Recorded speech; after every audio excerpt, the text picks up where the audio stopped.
The mid-14th century in Western Europe was a world teetering on the edge of uncertainty, its fragile political structures tested by war, disease, and the ambitions of rulers whose authority often rested more on force than consent. The French crown, under King John II, ruled a kingdom scarred by decades of conflict, while across the Channel, the English monarchy, led by Edward the Black Prince, pursued a war of attrition that had begun nearly 2 decades earlier. What unfolded in September 1356 was not merely a clash of armies.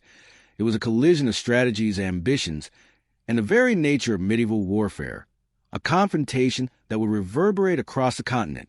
France at this moment was a nation caught between its feudal past and the pressures of centralized monarchy. King John, recently ascended the throne after the death of Philip VI, inherited a realm struggling with economic strain and social unrest. The 100 Years' War, ignited in 1337 over disputed claims to the French crown and territorial rights in Aquitaine, had not yet produced a decisive engagement in favor of either side. Instead, the conflict had evolved into raids, sieges, and small-scale skirmishes, each leaving scars but few tangible results. The French court felt the weight of expectation. Failure in war could erode legitimacy faster than any rebellion. For John II, the pressure was not only external, but deeply personal.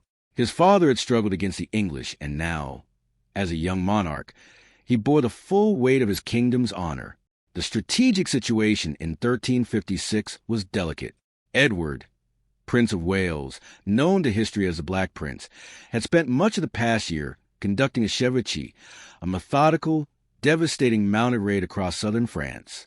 The chevauchée was designed not to capture territory immediately, but to undermine the French economy, provoke the nobility into costly defensive responses, and draw the French army into a confrontation on terms favorable to the English. This was psychological as much as military. Villages burned, crops destroyed, and towns left to famine created not just material loss, but fear, a weapon as effective as a sword. By September, the Black Prince had maneuvered across regions of Poitou, Limousin, and Berry, testing French defenses, seeking weakness and forcing a response. King John II understood the stakes. He faced a choice that would define his reign: allow the Black Prince to continue his destructive raid unchecked, risking further erosion of morale and the loyalty of his barons, or commit the full weight of his royal army to interception, gambling on a decisive victory. Strategically, John had the advantage in numbers and resources. France could muster tens of thousands of men, while Edward's army, though disciplined and battle-hardened, was far smaller. Yet quantity alone did not guarantee success. The English had refined the integration of longbowmen, cavalry, and dismounted men-at-arms, a combination that, when properly positioned, could blunt superior numbers. The French king faced a tactical challenge that went beyond simple arithmetic: how to force an engagement on favorable terrain, and how to maintain cohesion among an army whose loyalty was often contingent upon immediate spoils and recognition. By early September, both sides were maneuvering toward a confrontation that neither could entirely control. Edward's army, aware of the numerical superiority of the French, relied on mobility and reconnaissance. Scouts move ahead, assessing terrain, water sources, and potential ambush sites, while the Black Prince, ever mindful of the moral and psychological dimension of war, kept his troops disciplined. Every town he passed, every bridge crossed, was an opportunity to project power without overcommitting. He understood that provoking the French into rash action was more advantageous than any siege or prolonged battle. John, conversely, pushed his forces south from the Loire Valley, hoping to catch the English before they could return to the safety of Gascony. He relied on the speed of feudal levies and the presence of veteran men-at-arms who had fought in earlier campaigns. But moving a large medieval army was never a precise science. Logistics, supply lines, forage for horses, and the coordination of infantry, cavalry, and artillery imposed constraints that could slow even the most determined commander. Communication over distance was slow. Messengers were intercepted, orders misunderstood, and contingents of French barons often acted independently, pursuing honor or plunder at the expense of strategic cohesion. These structural weaknesses would play a pivotal role in the coming engagement. The terrain around Poitiers added a silent, but decisive layer of complexity. The region's rolling hills, intersected by rivers and marshlands, created choke points that could either protect an army or trap it. Edward's scouts sought exactly such a position, defensible, compact, and capable of neutralizing French numerical advantage. Meanwhile, John's army advanced with confidence, perhaps underestimating the discipline of the English forces and overestimating the ability of sheer force to overwhelm. The psychological dimension of leadership cannot be overstated. Medieval kings were symbols of authority, yet their ability to command depended on perception as much as position. Every hesitation, every misjudged maneuver could be fatal in an environment where the morale of knights and infantry was closely linked to the aura of their sovereign. The political context magnified the tension. The Black Prince was not merely fighting for territorial gain. He was asserting the legitimacy of English claims in Aquitaine, a region that had long resisted firm French control. A victory would not just cripple French morale. It would demonstrate the effectiveness of English military innovation, setting a precedent for campaigns to come. For King John, defeat was unthinkable, for it would embolden internal factions, erode loyalty among vassals, and potentially invite opportunistic neighbors to exploit the kingdom's vulnerability. Both leaders faced stakes that extended far beyond the immediate battlefield. As the armies converged near Poitiers, the tension was palpable. Historical sources suggest that neither side fully anticipated the scale of the engagement to come, yet both understood that the next few days could define the trajectory of the war. The English army, numbering perhaps 6,000 to 7,000 men, including longbowmen, men-at-arms, and mounted cavalry, moved with a discipline forged over years of campaigning. The French force, estimated between 14,000 and 16,000, represented the best of the kingdom's martial resources: knights, squires, crossbowmen, and mercenaries, but size carried both advantage and vulnerability. Coordination across such a vast force was inherently difficult. The French relied on traditional formations and the prestige of their armored knights, assuming that valor and momentum would carry the day. The psychological interplay between the commanders shaped every move. Edward's caution was not hesitation. It was a strategic calculation, a recognition that the pressure of expectation could induce mistakes in a larger, less disciplined opponent. John's determination reflected both duty and pride, a belief that personal leadership in battle could compel victory. Each camp at night was a microcosm of the wider conflict. Soldiers sharpening weapons, scouts relaying reports, commanders weighing the terrain, and kings attempting to translate political authority into battlefield effectiveness. And then there was the question of timing. The harvest season had ended, but supplies remained a constant concern. Edward needed to strike before his foraging exhausted local resources. John needed to engage before the English could retreat to fortified positions.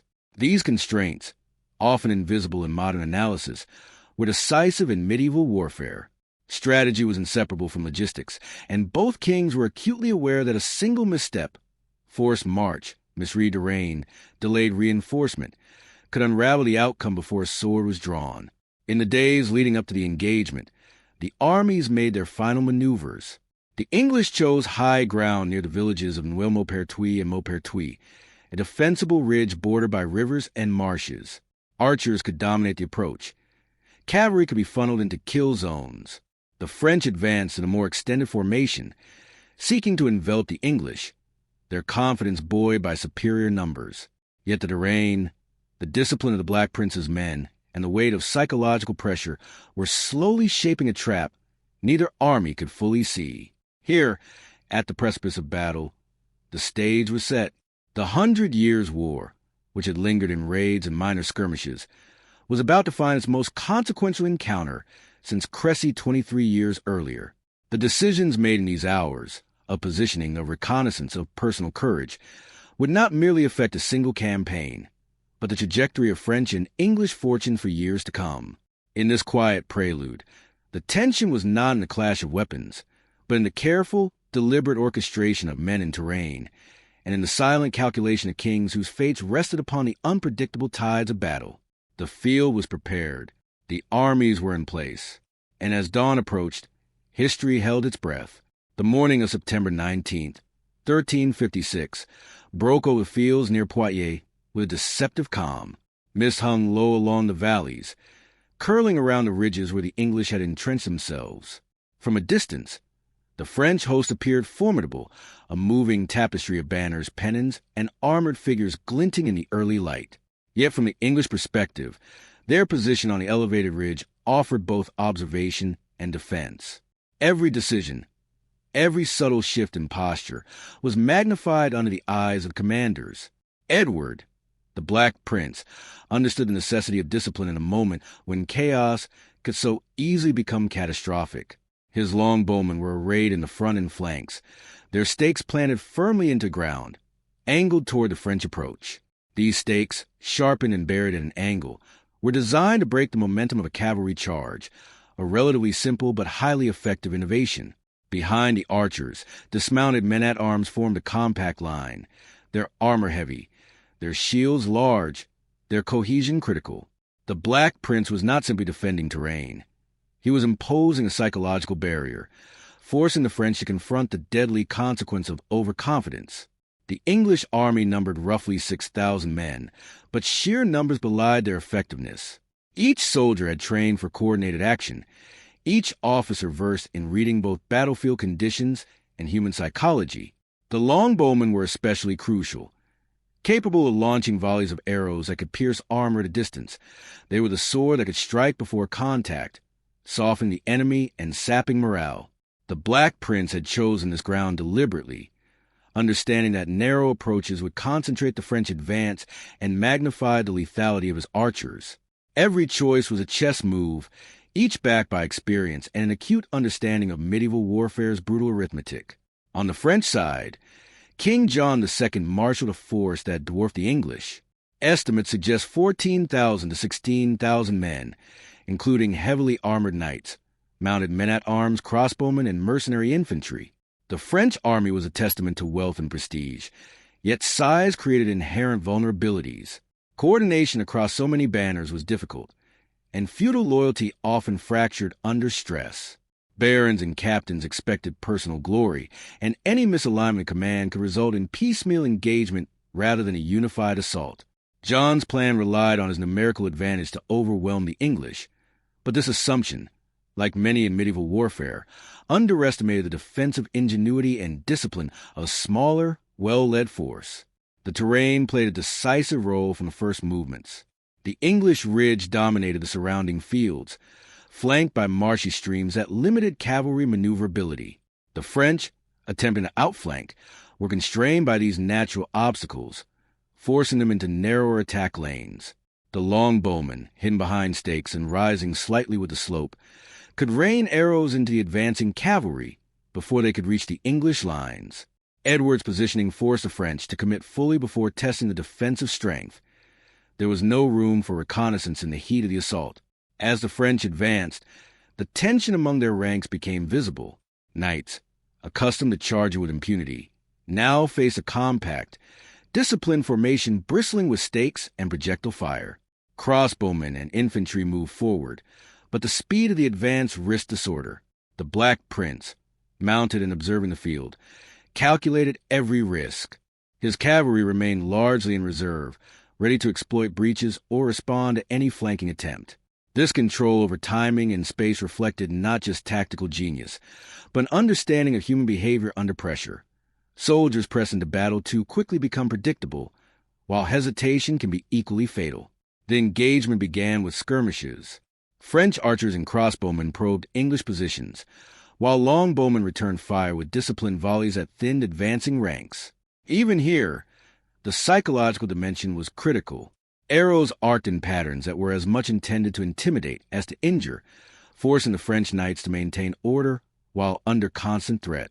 The English did not break formation. Their cohesion amplified the effect of each arrow, multiplying casualties and undermining morale before direct contact. When the French men-at-arms finally reached the ridge, the first full-scale charges were met with devastating consequences. Horses, impaled on stakes, fell in panic, breaking momentum. Knights, constrained by terrain and crowded by infantry, struggled to coordinate attacks. The Black Prince's men-at-arms held firm, forming a compact line that absorbed impact without breaking. Here, armor and discipline mattered more than numbers. French knights, accustomed to relying on weight and charge speed, found themselves confined, unable to leverage their advantages. The battlefield was no longer open terrain. It had become a funnel, a gauntlet carefully designed to exploit French overconfidence. Casualties began to mount, and the French pressure faltered. Some commanders attempted to adjust formations mid-advance, but confusion spread as the compacted ranks created bottlenecks. Horses stumbled over fallen men. Foot soldiers struggled through mud and debris. The coordination that King John II had hoped to leverage against the English now became a liability. Even experienced knights could not maneuver effectively, and morale wavered under the relentless arrow fire and unyielding English line. Edward's reserves, still largely intact, became a decisive factor. As French attacks lost cohesion, the Black Prince ordered controlled counterattacks with mounted units on the flanks. These cavalry strikes targeted vulnerable points in the French lines, exploiting gaps created by fallen men and chaotic movement. Unlike a reckless charge, these attacks were measured, timed, and coordinated with archery fire, each action magnified by anticipation and psychological pressure. French units, now aware that the initial shock had failed, began to hesitate, a fatal moment in a medieval battlefield dominated by momentum and confidence. The Black Prince's use of terrain, combined with disciplined archery and selective cavalry engagement, highlighted a fundamental shift in the nature of war. No longer could sheer numbers guarantee victory. Coordination, planning, and an understanding of morale had become decisive factors. French knights, long accustomed to the dominance of heavy cavalry, confronted a new reality. A smaller, cohesive force could neutralize traditional strengths through terrain exploitation and disciplined range fire. Amid the chaos, King John II tried to impose order, personally riding among his knights, attempting to restore momentum. Yet even a king's presence could not fully counteract the disorder that now defined the French advance. Communication across banners was disrupted. Barons acted independently, seeking personal advantage or reacting to immediate threats. The compact battlefield magnified confusion, turning ambition into vulnerability. For soldiers caught in the center, the engagement became a test of endurance, courage, and training, a grueling trial against an enemy who seemed always in control. By midday, the French offensive had slowed dramatically. Repeated charges failed to break the English line, while casualties mounted. Arrows continued to rain from elevated positions. Horses faltered, and men-at-arms became entangled in their own formations.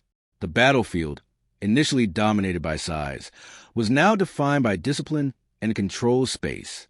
Edward's strategy had turned defensive advantage into an active weapon. He had forced the French to commit fully while retaining options for counterattack.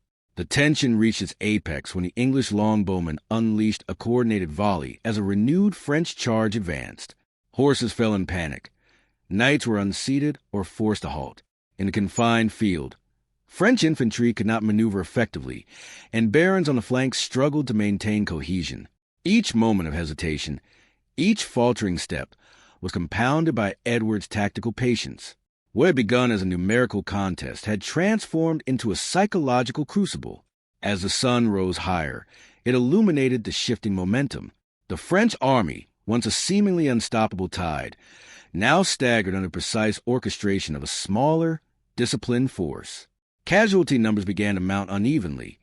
Entire banners of knights were trapped and isolated.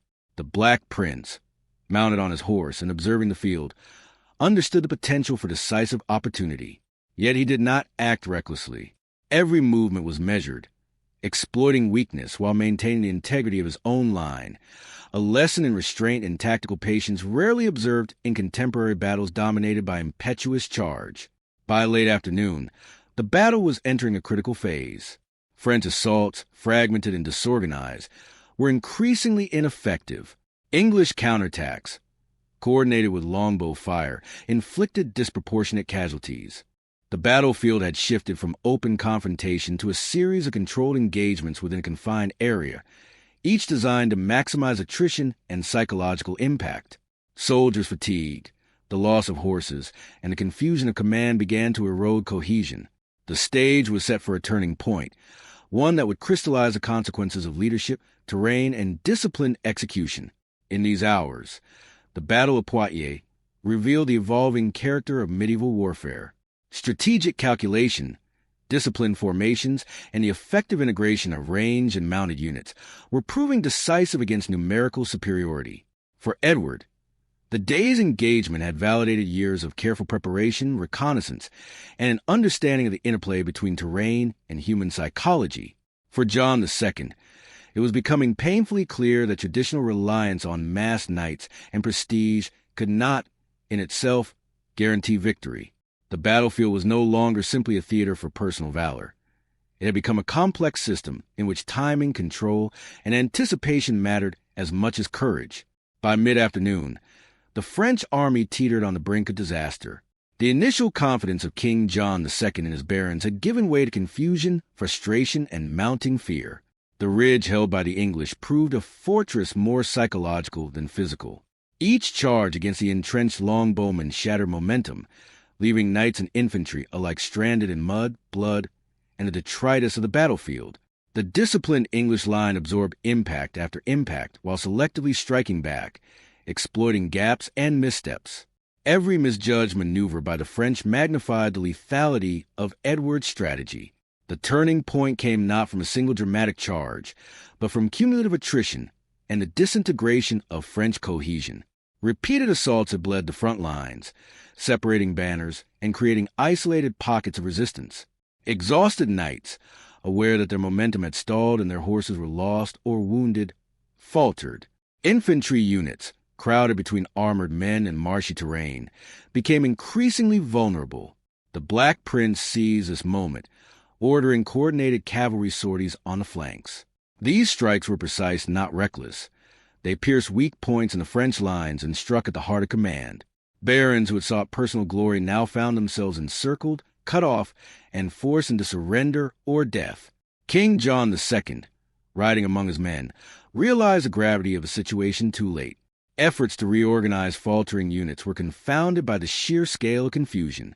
Communication across the battlefield had broken down. Messengers struggled to relay orders, and some barons ignored directives, acting independently to preserve honor or personal survival. Panic began to spread. Men-at-arms who had been disciplined now faltered, uncertainty rippling outward from the center. The psychological weight of repeated failure, compounded by relentless English fire and targeted cavalry strikes, fractured morale. The French numerical advantage became irrelevant. Mass without coordination was now a liability. In one of the most consequential moments, King John II himself was captured, surrounded by English men-at-arms. He was removed from the battlefield not in a burst of violent spectacle, but in the quiet precision of controlled engagement. The capture of the king had immediate and profound effects on French morale. Soldiers who had not yet fled recognized that leadership, honor, and the chain of command had been broken. The collapse was methodical. Units surrendered or scattered, cavalry withdrew in disorder, and infantry abandoned positions, leaving the field to the disciplined English force. The English, by contrast, maintained cohesion throughout. Discipline and tactical foresight allowed them to exploit every French misstep without overextending. The longbowmen, protected by stakes and terrain, continued to dominate the field, firing into disorganized masses. Dismounted men-at-arms held the line, absorbing attacks without giving ground. Cavalry units, restrained yet precise, capitalized on openings without risking formation integrity. The battle's outcome was now inevitable, a product of preparation, timing, and psychological leverage rather than brute force alone. By evening, the battlefield was a scene of devastation and despair for the French. Estimates suggest that several thousand French soldiers had fallen, with countless more captured or fleeing in disarray. English casualties were comparatively light, a testament to the effectiveness of position, discipline, and combined arms. The ridge that had seemed a modest piece of terrain had become the fulcrum upon which the fortunes of kingdoms pivoted. The tactical victory was absolute, yet its resonance extended far beyond the immediate battlefield. The aftermath of Poitiers reshaped the political and strategic landscape of France. With King John II held captive in England, French governance faced an unprecedented crisis. The nobility, traditionally relying on the king's authority to coordinate defense and levy troops, now confronted internal disputes and external threats. The ransom demanded for the king's release would strain the kingdom's finances and fuel resentment among barons. Local populations, already battered by years of raids, now faced the uncertainty of leadership vacuum, contributing to social unrest. The French crown, which had long relied on feudal hierarchy and prestige, was forced to reckon with the limits of traditional military doctrine.